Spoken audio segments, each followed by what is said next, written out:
Hi guys, I'm PUTSY, welcome to my channel, and for today's video, I'm going to talk about my favorite books that I've read in 2021.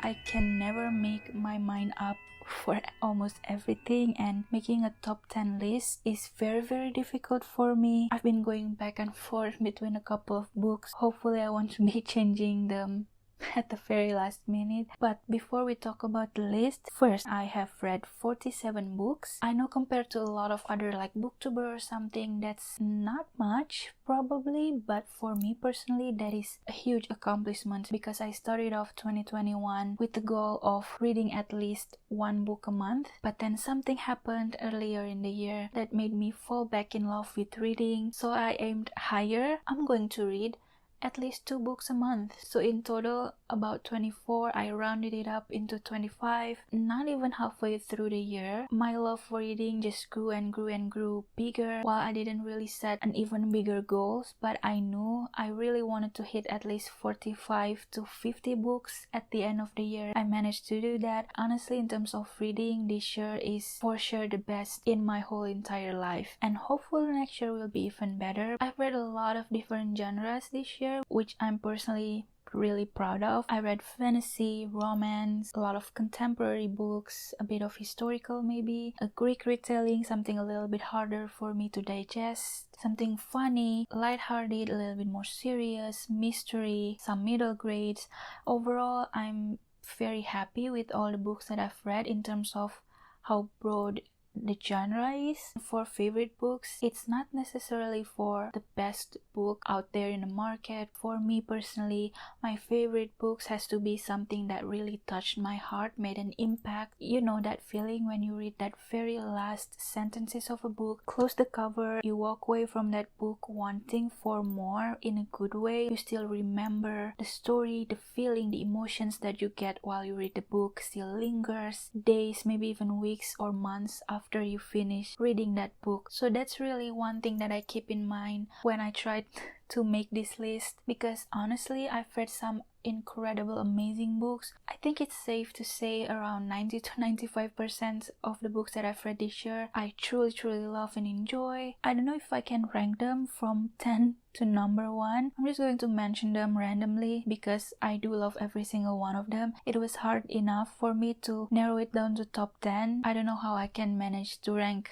them in order. So the first book in my list, this is probably one of the easiest one to put into my favorite books, not only because I love the story, but it has a lot of sentimental value, I think. This is House of Earth and Blood, which is the first book in the Crescent City series by Sarah J. Maas. It's not necessarily the best fantasy books that I've read, but it was the book that made me fall in love with books and reading all over again. This book left me with such a weird hangover. I was left wanting to know more about the book. I don't really want to read anything else, but at the same time I was craving for more books, specifically fantasy books. Like I literally searched on Google and YouTube best fantasy books, what books to read after finishing Crescent City, what books that have similar vibe and everything, and that led me to discovering a lot of my favorite booktubers. I discovered the beautiful, rich, amazing, incredible world of booktubes. I'm obsessed with buying books because of it, which is not a very good thing to discover because it's a very dangerous hobby in my opinion, because books is not really cheap, especially if you want to buy 10 books at a time. It can be very expensive, but at the same time I love it.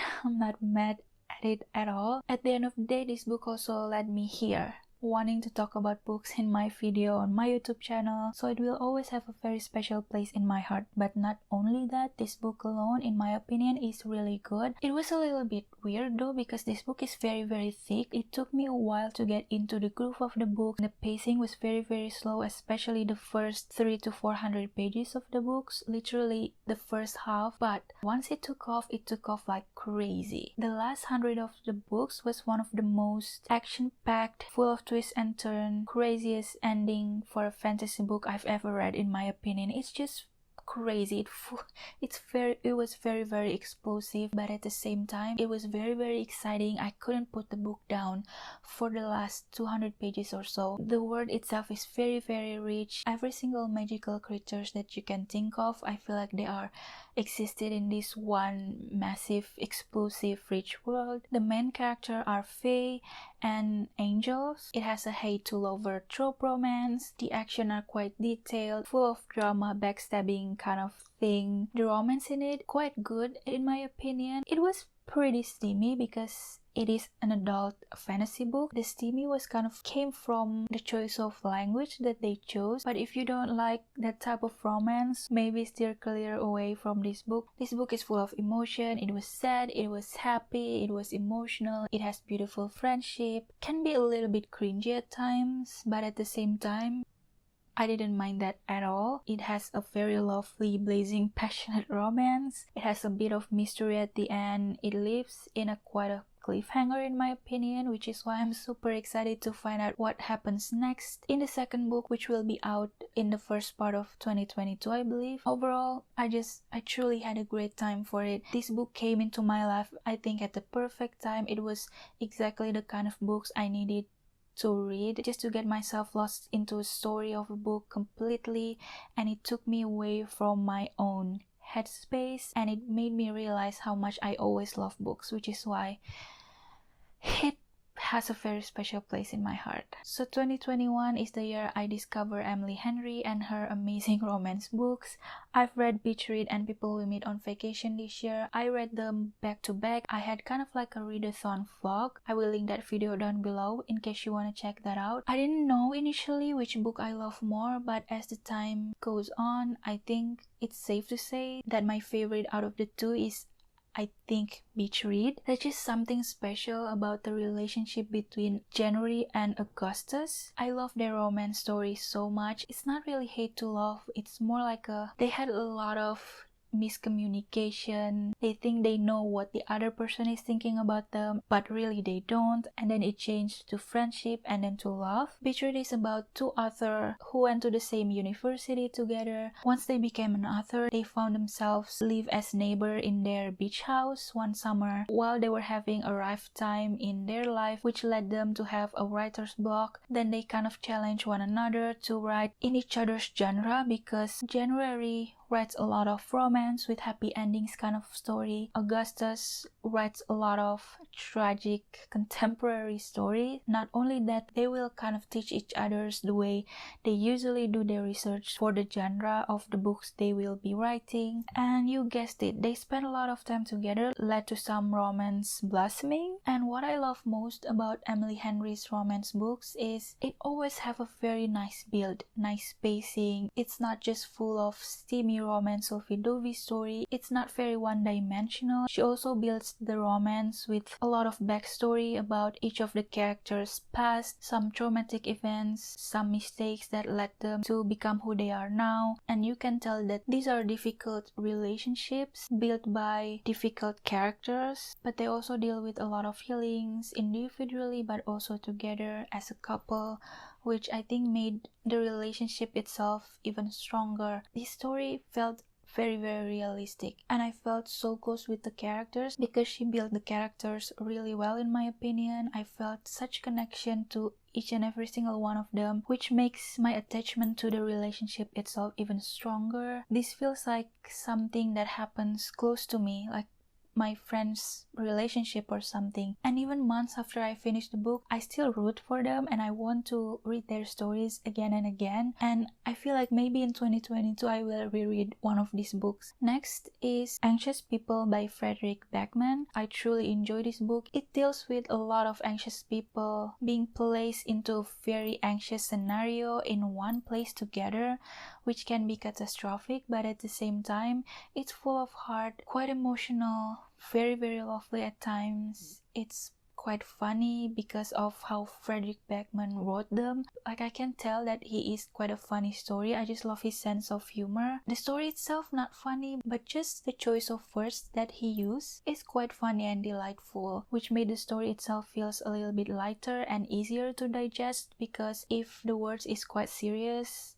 this story kind of a hard topic to read. So basically, there are two cops trying to find out the culprit of a robbery turned into a very weird hostage situation, and we're going to go back and forth between different perspectives of the two cops who are trying to find out what happened. We also have the perspective of, I think, each and every single person who were held hostage. We get a little bit of backstory of what leads them to that place. We also move through different timelines, so it's a little bit like we will kind of peeling each layer and follow along the story until we finally reach to the point of the hostage again, finally found out who actually the culprit is. It's quite an interesting structure in my opinion. I don't really remember if there are any other books that I've read that have that kind of structure, which made me really interested to read more books from him. So it's a little bit like mystery as well. You cannot wait to figure out what happened. He has a way to keep surprising you each chapter. You think you know something, but really you don't. Because of that, it made the whole journey reading this book very, very enjoyable. Such a page turner. I couldn't really put it down. I read this book quite fast as well. But also check out the trigger warning for this book, because there are a couple of events specifically towards middle where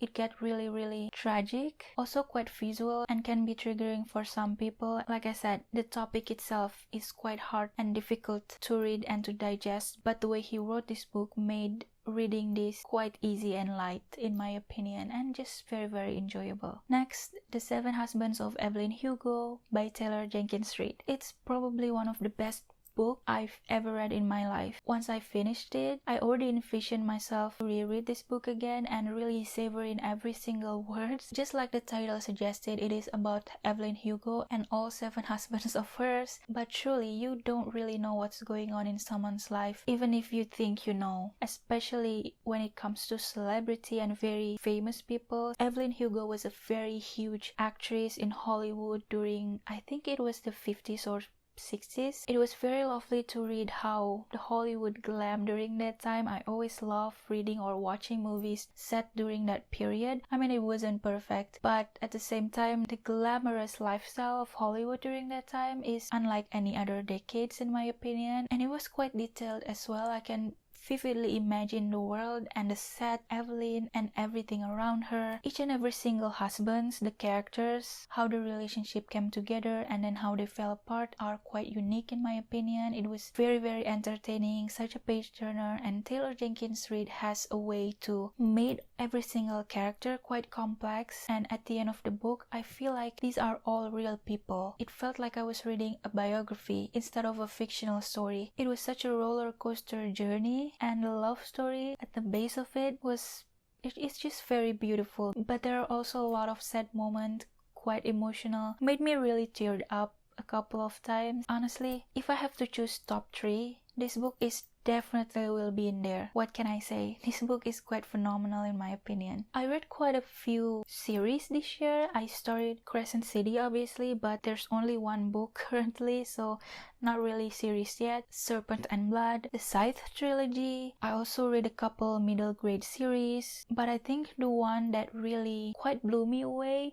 was Ember in the Ashes. I've heard about this book quite a lot, especially from Janani from The Story Ain't Over here on BookTube. It's one of her favorite fantasy series ever. Just the way she described this book really intrigued me, so I finally caved in. I bought all 4 books in this series, read all 4 of them this year. I couldn't put the book down. I fell in love with the world, with the story, with the characters.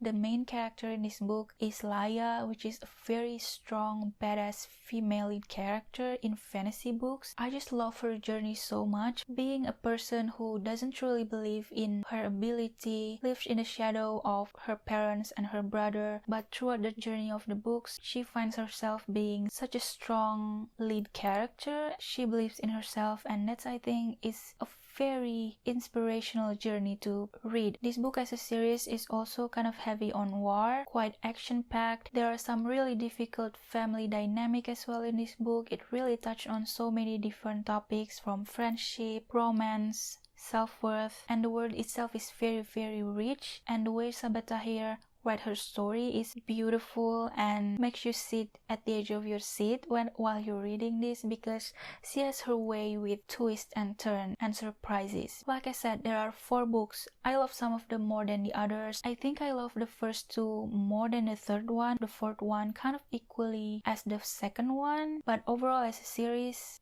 I truly love them. Next is Legendborn by Tracy Dion. This was one of the main book in my TBR for 2021. I've heard nothing but incredible things about this book, and the cover itself really intrigues me, pulled me into the books. I think the cover is incredible and beautiful and magical. This book is also set in a real world, and the story itself is very, very interesting. It has a little bit of everything. There's a little bit of King Arthur's story interlaced with some really important topic in our society like racism, LGBTQ community. The magical system in it is also quite interesting. So our main character is a very, very smart person who get to go to university early, I think for a special class for high schooler or something. I don't know what they called it, but her mom was very, very against it. But not long after, her mom actually got killed in an accident, and then she went to this special class in uni. One night, in one of her initiation night, she witnessed some strange events with the demons and everything. Someone tried to erase her memory, but that doesn't work on her. And then she started to regain some flickers of memories of the night her mom died, which means someone tried to erase her memory. So she started to have some questions. She tried to find out what happened to her mom. She thinks that this secret society full of Legendborns, which is people whose job is killing the demons, may have something to do with her mom's accident. She will infiltrate the secret society, becoming the first and only black people in this secret society, because the city where she lives in, the majority of people there are white, and like a lot of secret society in United States, I think it's full of white people, a lot of nepotism, classism. So Brie coming into the secret society really shake things up, because she's not rich, she's not white, she has no family or relatives who are part of the society, but she will try to fight to earn the place in the society because she wants to find out what happens with her mom. There are also love story, a little bit of hate to romance, maybe love triangle involved.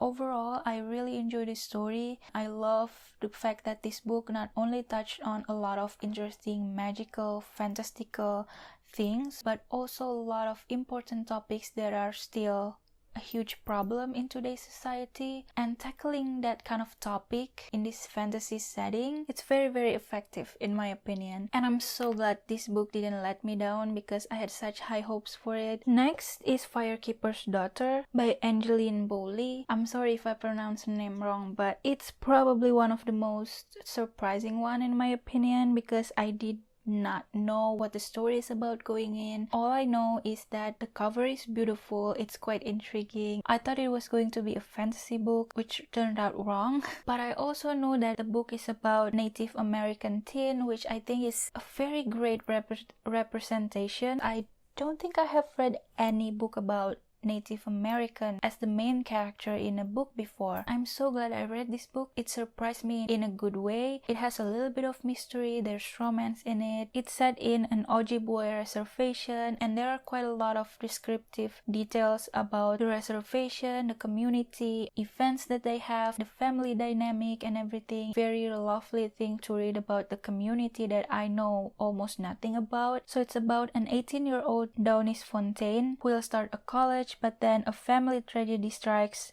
Donice puts her future on hold to look after her fragile mother, but then one day she met with Jamie, a new charming recruit on her brother Levi's hockey team. But as Donice falls for Jamie, she senses the dashing hockey star is hiding something. Turns out he is actually an undercover FBI who are trying to track down these new secret dangerous drugs in her area. So Donice finds herself helping the FBI, trying to investigate from the inside out basically. They think that these dangerous new drugs are made with some traditional medicine from her community. Yeah, honestly, the mystery side of this book is very interesting to follow along. I did not see the ending coming at all. I love every single twist and turn in this book. I love the friendship and family dynamics within this book, and honestly, it was very surprising, but in a really great way. Next is another series as well, but it's a mystery series, but I think I like the first one book a tad more. It's One of Us is Lying. It's about a couple teenagers in high school who get detention one day. Something happened during that detention. One of them got killed, and all of the kids in that detention room became the main suspect of said murder. There's also this mysterious entity,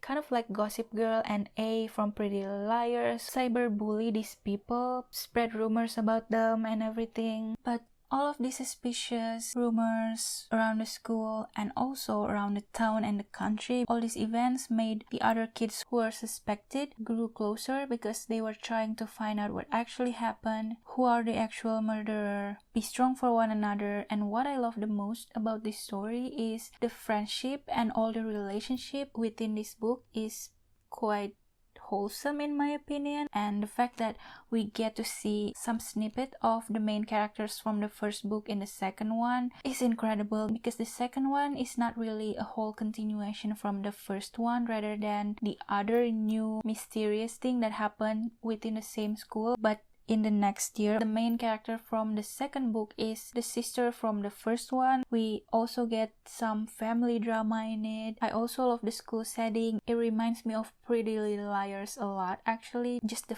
vibe of it and the friendship within this bully made the main character even closer. The mystery can be a little bit predictable at some point, but overall I couldn't really guess what's going to happen at the end. It's not the best book I've ever read in general, but I just had such a great time reading this book. I couldn't put it down at all. I finished these two books maybe in 2 or 3 days, and that's quite rare for me because I'm such a slow reader. Next is Love and Other Words by Christina Lauren. Colin Hoover and Christina Lauren are like one of the two main romance writer that I've heard quite a lot, especially from booktuber who truly enjoy romance books. This is also quite unexpected for me, especially because the first book from Christina Lauren that I've read, Soulmate Equation, didn't really left an imprint in my heart, I guess. I thought the premise of the story sounds interesting, mixing science, technology, and romance into one book. Like, it was good but nothing special. While I enjoy the main character, I enjoy the love story, it felt kind of rushed, even though I still really enjoy them. But after that book, I didn't really find myself wanting for more books from them, at least not for a while. But one day, out of the blue, I kind of scrolled through my script looking for another audiobook to listen to, and then I kind of stopped randomly at this Love and Other Words book. Never heard of them. I've seen the cover a little bit here and there, and I thought the cover looks a little bit cheesy. I don't know, like in my head that cover is fitting for a very cheesy romance book for some reason. I don't know why. So I accidentally clicked on the audiobook and I thought, well, that's kind of random. I don't know why I did that, but you know what, might as well just continue listening to it. I already clicked it.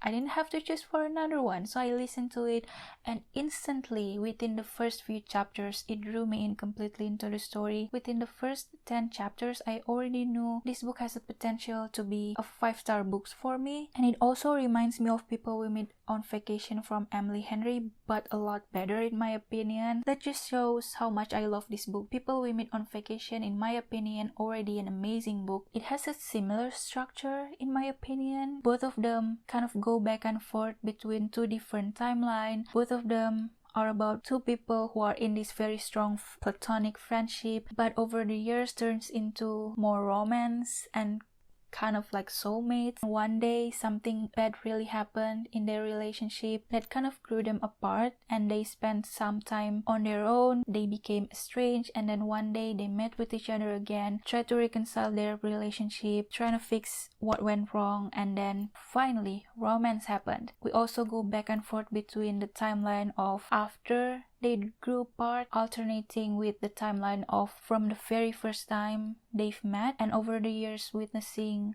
their friendship became stronger and stronger. So in that regards, it's very, very similar. But Love and Other Words is like people we meet on vacations on steroid. It's like 10 times better in terms of how strong the friendships were, their romantic relationships, the timeline itself stretched even longer in Love and Other Words, and the tragic thing that happened that made them grow apart was even more tragic. I truly cried way more than I did in The Seven Husbands of Evelyn Hugo because the thing was so unexpected and soul-crushing, heartbreaking.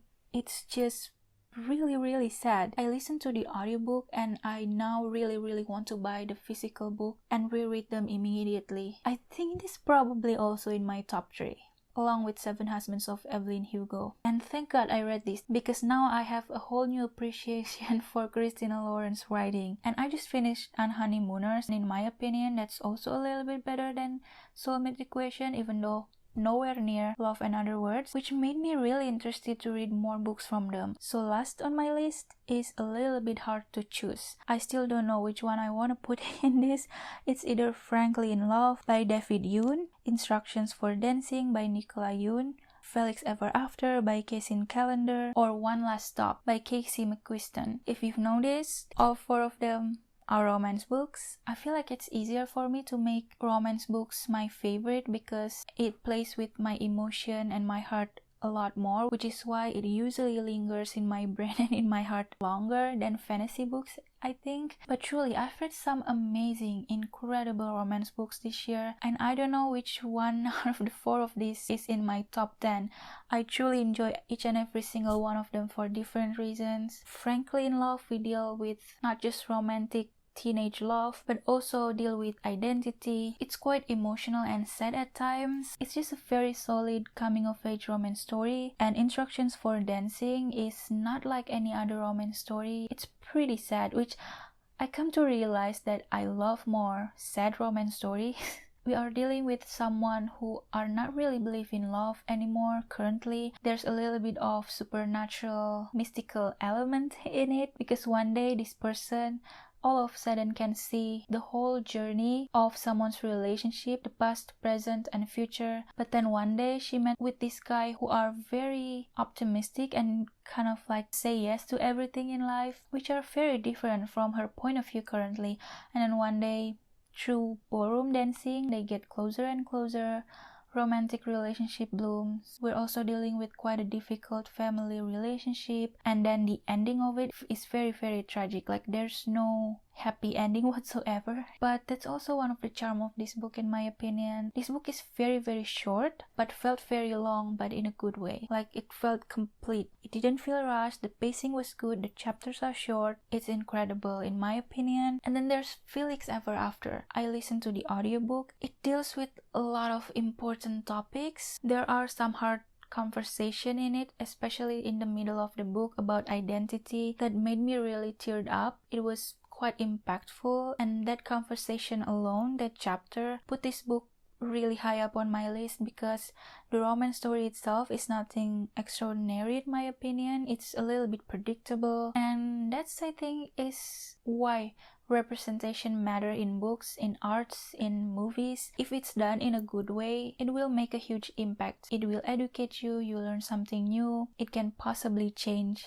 your views on something. It's not just entertainment, but it's also quite educational, which is one of the main reasons why I love this book. And the last one is One Last Stop. It's also quite unique romance stories because there's some sci-fi involved in it. There's this girl from the 70s or something got stuck on a subway train in New York City, and then there's this other girl who I forgot their name of, meet with this person who got stuck in this train, and it was love at first sight. But then reality sets in. She realized that she needs to help this other girl go back to her time. A very interesting love story. I love seeing their romance. I love watching them trying to figure out how to help this other girl go back to her time. I also love all the side characters, very unique, very diverse. I love the dynamic of this friendship group, and I also just love stories, books, movies, TVs that sets in New York. It's unique, it's quite funny, it's charming, it's romantic, it has some steamy moments as well. Overall, it's just a really well done romantic story. So those are my favorite books in 2021. I hope next year will be an even better year for me in terms of reading, and let me know in the comment, how was your reading in 2021? Did you have a great time? How many books you've read? Also let me know in the comment, list your favorite books that you've read in 2021. Lastly,